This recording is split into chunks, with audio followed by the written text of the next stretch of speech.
నానా నాకు బైక్ కావాలి నానా. బైకా ఇప్పుడు ఎందుకురా? మా కాలేజ్లో ఫ్రెండ్స్ అందరూ కాలేజ్కి బైక్ మీద వెళ్తున్నారు, నేను ఒక్కనే బస్ మీద వెళ్తున్నాను. ఎలా వెళ్ళినా వెళ్ళేది కాలేజీకే కదరా. నాన్న ఇంకెంతకాలం అలా బస్సులో నిలబడుకుంటూ తోసుకుంటూ వెళ్ళాలి? అదే బైక్ కొనిచ్చావనుకో ప్రశాంతంగా కాలేజ్కి వెళ్తాను. నా దగ్గర ఇప్పుడు అంత డబ్బులు లేవురా. కొడుకు కోరింది కూడా తీర్చలేకపోతున్నావు, నువ్వేం నాన్నవి?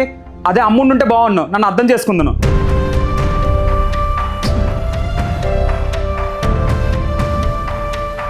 నీకు బైకే కదా కావాలి, రేపు వెళ్ళి తీసుకుందాంలే.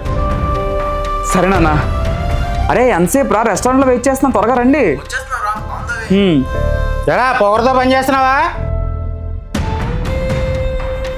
ఎవరా నీకు పని ఇచ్చింది? నీకు నాన్న ఇవాళ టైం పోక నాకు కళ్ళని ఎత్తికెక్కాయా?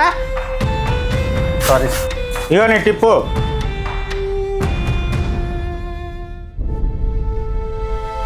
ఏంటి గొడవ? రోజు ఉండే కదా సార్. వాళ్ళు ఎక్కడో కోపాలు తీసుకొచ్చి మీనే మ్యాచ్ చూపిస్తుంటారు. సరే నువ్వు అడిగిన డబ్బులు తీసుకో. నీకు ఆపరేషన్కి ఇంకా టైం ఉందిగా, అప్పుడే డబ్బులు అడిగేసావే. మా అబ్బాయి బైక్ కొనమన్నాడు సార్, అందుకనే. నీ కొడుకు బండి కొంది, నీకు ఆపరేషన్ ఎలాగ అవుద్ది?